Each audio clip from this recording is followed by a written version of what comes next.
ಇಂದೇ ಡೌನ್ಲೋಡ್ ಮಾಡಿ ಮತ್ತು ನಿಮ್ಮ ನೆಚ್ಚಿನ ಶೋಗಳನ್ನು ಆನಂದಿಸಿ.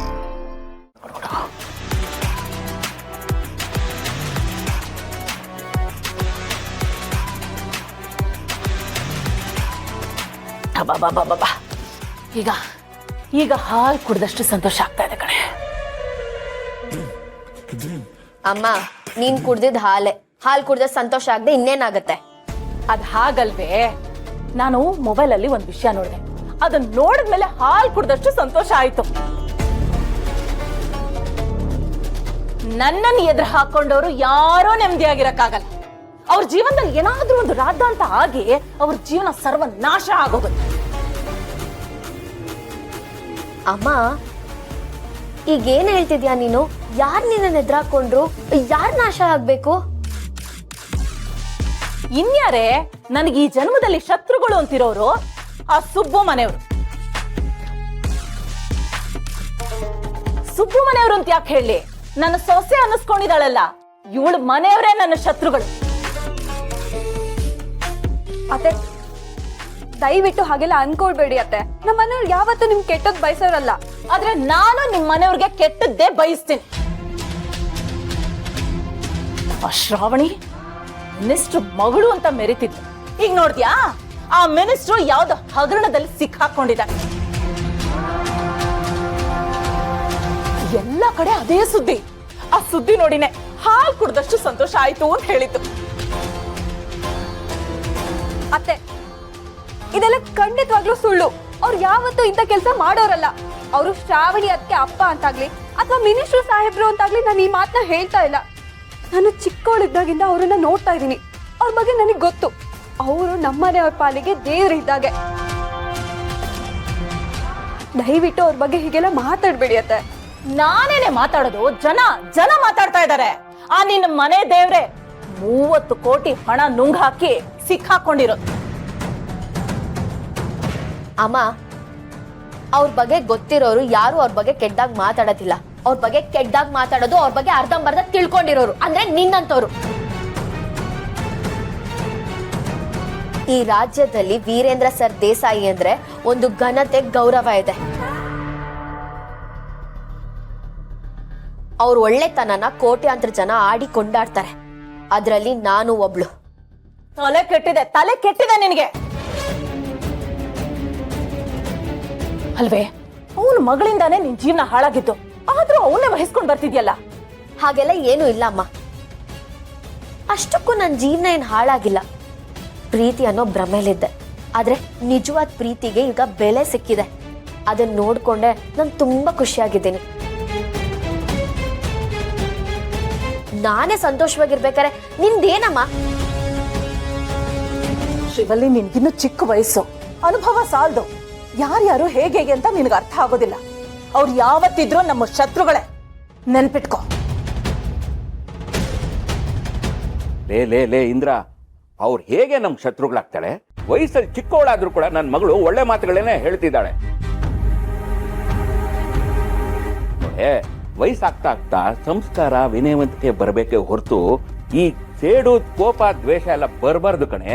ಅದು ಆರೋಗ್ಯಕ್ಕೂ ಒಳ್ಳೇದಲ್ಲ, ಜೀವನಕ್ಕೂ ಒಳ್ಳೇದಲ್ಲ, ತಿಳ್ಕೊ. ಸರಿಯಾಗಿದೆ. ತಪ್ಪು ಮಾಡಿದವರು ಇಲ್ಲಿ ಬುದ್ಧಿ ಹೇಳ್ತಾ ಇರೋದು ನನಗೆ.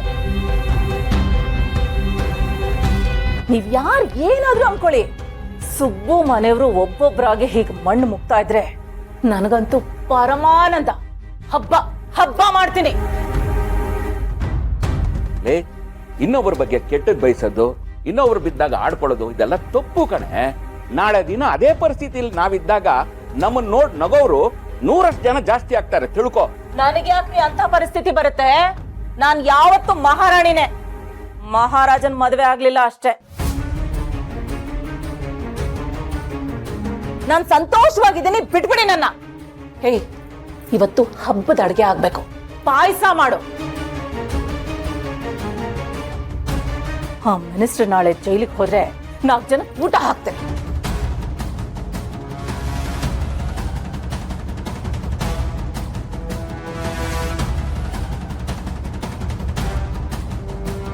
ಪ್ರಾಮಾಣಿಕತೆಯ ಮುಖವಾಡ ಹಾಕಿದ್ದಾರೆಯೇ ವಿದ್ಯಾಮಂತ್ರಿಗಳು.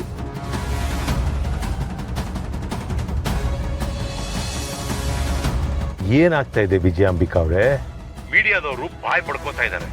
ಇಷ್ಟೆಲ್ಲ ರಾದ್ದ ಅಂತ ಆಗ್ತಾ ಇದ್ರು, ವೀರು ಒಂದೇ ಒಂದು ಸ್ಟೇಟ್ಮೆಂಟ್ ಕೊಡ್ತಾ ಇಲ್ಲ. ರಾಜೀನಾಮೆ ಕೊಡೋ ಮಾತಂತೂ ಆಡ್ತಾನೆ ಇಲ್ಲ. ಅಲ್ಲ, ನಾವಿಷ್ಟೆಲ್ಲ ಮಾಡಿದ್ದು ವ್ಯರ್ಥ ಆಗೋಯ್ತಾ?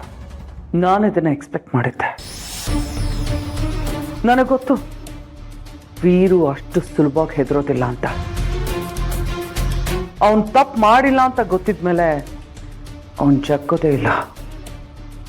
ಏನೋ ಗೊತ್ತಿಲ್ಲ ರೀ, ಅವನ್ ಬಿಹೇವಿಯರ್ ನೋಡ್ತಿದ್ರೆ ಅವನ್ ಎಲ್ಲ ಫೇಸ್ ಮಾಡೋದಿಕ್ಕೆ ಸಿದ್ಧವಾಗಿ ನಿಂತಿರೋ ಹಾಗಿದೆ. ನಮ್ ಜನನೂ ಅಷ್ಟೇ ಈಗ ಕೂಗಾಡ್ತಾರೆ, ಯಾಕೆಂದ್ರೆ ಬಿಸಿ ಇದೆ ನೋಡಿ ವಿಚಾರ. ಇದಕ್ಕಿಂತ ಹಾಟ್ ನ್ಯೂಸ್ ಯಾವ್ದಾದ್ರು ಬಂದ್ರೆ ಸುಮ್ಮನೆ ಆಗ್ಬಿಡ್ತಾರೆ, ಇದನ್ನ ಮರ್ತ್ ಬಿಡ್ತಾರೆ. ನೋಡಿ, ಈ ಸುದ್ದಿನ ಜನ ಮರೆಯೋ ಅಷ್ಟರಲ್ಲಿ ನಾವ್ ಏನ್ ಅನ್ಕೊಂಡಿದೀವೋ ಅದಾಗ್ಲೇಬೇಕು. ಆಗತ್ತೆ. ಒಂದ್ ವೇಳೆ ಆಗಿಲ್ಲ ಅಂದ್ರೆ ಅದನ್ನಿನ್ನೂ ದೊಡ್ಡದ್ ಮಾಡೋಣ. ಇನ್ನೆಷ್ಟು ದೊಡ್ಡದ್ ಮಾಡ್ಬೇಕ್ರಿ? ಕ್ಯಾಬಿನೆಟ್ ಅಲ್ಲಿ ಈ ವಿಚಾರ ಚರ್ಚೆ ಆಗೋ ಹಾಗೆ ಮಾಡಿದ್ದೀನಿ. ನಾನು ಏನಾದ್ರೂ ಅವನ ಜಾಗದಲ್ಲಿ ಇದ್ದಿದ್ರೆ ಫಸ್ಟ್ ರಾಜೀನಾಮೆ ಕೊಟ್ಬಿಡ್ತಾ ಇದ್ದೆ. ಹೇಗಾದ್ರೂ ಬೀಸೋ ದೊಣ್ಣೆಯಿಂದ ತಪ್ಪಿಸ್ಕೊಳ್ಳೋಣ ಅಂತ ಪ್ರಯತ್ನ ಪಡ್ತಾ ಇದ್ದೆ. ವೀರು ಬುದ್ಧಿ ನನಗೆ ಚೆನ್ನಾಗಿ ಗೊತ್ತಿದೆ.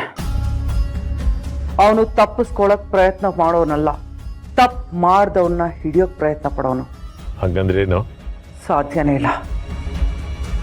ವೀರು ಇಂಥ ಗಾಳಕ್ಕೆಲ್ಲ ಸಿಕ್ ಬೀಳೋನೇ ಅಲ್ಲ, ಅವನಿಗೆ ದೊಡ್ಡ ಬಲೆನೇ ಬೀಳಿಸ್ಬೇಕು. ಅದಕ್ಕೆ ಈಗಾಗಲೇ ನನ್ನ ಹತ್ರ ಒಂದು ದೊಡ್ಡ ಬಾಂಬ್ ಇದೆ. ಸರ್ಕಾರ ತಕ್ಷಣನೇ ತನಿಖೆ ಮಾಡಬೇಕು ಅಂತ ಇನ್ಸ್ಟ್ರಕ್ಷನ್ ಕೊಡಬೇಕು ಅಂತ ಬಾಂಬ್. ಏನ್ ಹೇಳ್ತಾ ಇದ್ದೀರಾ ನೀವು?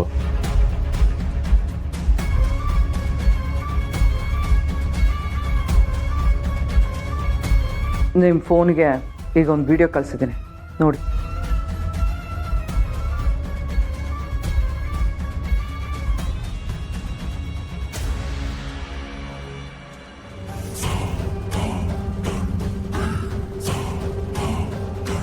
ವಾವ್, ಇದು ಸುದ್ದಿ ಅಂದ್ರೆ.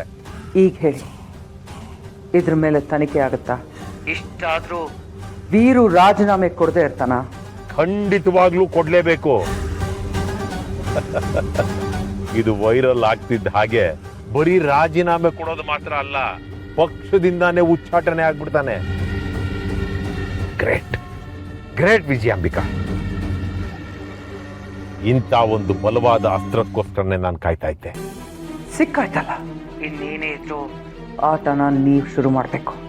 ಈ ವಿಡಿಯೋನ ಈ ಕ್ಷಣ ವೈರಲ್ ಮಾಡಿಸ್ತೀನಿ. ಪ್ರತಿಯೊಬ್ಬರ ಮನೆಯಲ್ಲೂ ಪ್ರತಿಯೊಬ್ಬರ ಮೊಬೈಲಲ್ಲೂ ಈ ವಿಡಿಯೋ ಹರಿದಾಡಬೇಕು. ಆ ರೀತಿ ಮಾಡ್ತೀನಿ. ರಾಜಕೀಯದಲ್ಲಿ ವೀರು ತಲೆ ಉರುಳುತ್ತೆ. ಇದು ಕನ್ಫರ್ಮ್.